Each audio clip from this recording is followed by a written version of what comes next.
Heritage site है और कहीं ना कहीं आज यहाँ से खुदाई का कार्य शुरू हो चुका है, किस तरीके से देखते हैं, क्या बताना देखिए, चाहिए? ये बहुत ही आर्कियोलॉजिकल सर्वे ऑफ इंडिया के अंदर उनके अधीन ये साइट है और हिस्टोरिकली बहुत इम्पॉर्टेंट है। कोई मुझसे पूछेगा कि उत्तराखंड में कोई साइट इतनी इम्पॉर्टेंट है तो आई थिंक गोविशाण है, और बहुत पुराने समय से ये सेटल्ड रही है और इसमें लेटर वैदिक पीरियड के रिमेन्स मिले हैं, गुप्ता पीरियड के रिमेन्स मिले हैं, उससे पहले कुषाण पीरियड के रिमेन्स मिले हैं। लगातार इसमें बेसिकली हैबिटेशंस रही हैं और कल्चरली बहुत रिच रही है।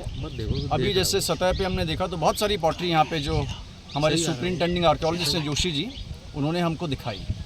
और इसमें बहुत पहले जब एक्सकवेशंस हुई थी, एक बार 1939 में हुई थी, 65 में हुई हैं और उसके बाद एक बार दोबारा हुई है। और अलेक्जेंडर कनिंघम यहाँ पे आए थे 1861-62 में, तब इन्होंने इस एरिया का रफ स्केच बनाया था। और कुल मिला के ये कह सकते हैं कि बहुत इंपॉर्टेंट साइट है। 95 एकड़ में ये फैली हुई है ASI के जो अंडर है। इस पे अब ASI ने इसकी इंपॉर्टेंस को देखते हुए दोबारा आपके जो DG साहब हैं रावत जी, उन्होंने यहाँ पे डिसाइड किया कि दोबारा हमें एक्सकवेशंस करने चाहिए, क्योंकि छोटे सेक्शन में इससे पहले एक्सकवेशंस हुए हैं। अब जो एक्सकवेशंस होंगे लगभग 1 साल चलेंगे और उसमें मैं समझता हूँ कि from the view point of history बहुत इंपॉर्टेंट चीज़ें मिल सकती हैं। तो आपके माध्यम से मैं पहली बात तो जो मुझे सुन रहे हैं काशीपुर में, क्योंकि आपके नज़दीक है, बाकी उत्तराखंड में और जगह भी जो हिस्ट्री में इंटरेस्ट रखते हैं, कि इस साइट को समय समय पे आप कवर भी करें, देखें भी। यहाँ पे जोशी जी ने कहा है कि इसमें जो इम्पोर्टेंट डिस्कवरीज ये लोग करते रहेंगे वो आपसे शेयर करेंगे। और एक बहुत अच्छा DPR आपने बनाया है यहाँ पे, जो कि इस साइट को बाद में पब्लिक को खोलने के लिए, पब्लिक आ सके, हिस्ट्री को अप्रिशिएट कर सके, उसे देख सके, उसके लिए भी प्राविधान यहाँ पे करे गए हैं, जिसमें कि एक साइट पे म्यूज़ियम भी होगा, इंटरप्रिटेशन सेंटर भी होगा, जो आसान शब्दों में आपको बताया गया इस साइट की वैल्यू के बारे में। तो कुल मिला के आई थिंक बहुत ही इंपॉर्टेंट साइट है और हमें उसी हिसाब से अपने जो पास्ट को अप्रिशिएट करना चाहिए। सर, बात करें आज हरियाला लोकपर्व पे आप यहाँ पहुँचे हैं, ऐसे उस लोकपर्व के लिए क्या कहना चाहेंगे? सबसे पहले तो हरियाला की शुभकामनाएँ, आपको बधाइयाँ।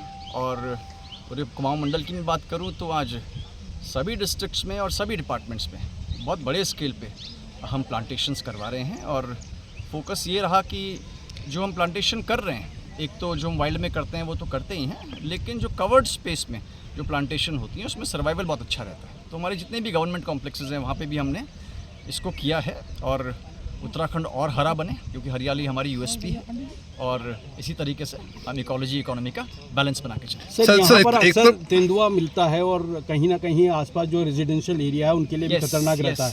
ये समय समय पे इस तरह की न्यूज़ आती हैं, क्योंकि आप देखिए साइट अबैंडन्ड थी बहुत समय से, यद्यपि ASI के अधीन है, लेकिन कुछ जगहों पे इसने एक तरह का जंगल का रूप ले लिया है, क्योंकि लंबे समय से वैसे एक्सकवेशंस हुए नहीं और 95 एकड़ पे अचानक एक्सकवेशंस पूरे पे कर भी नहीं सकते।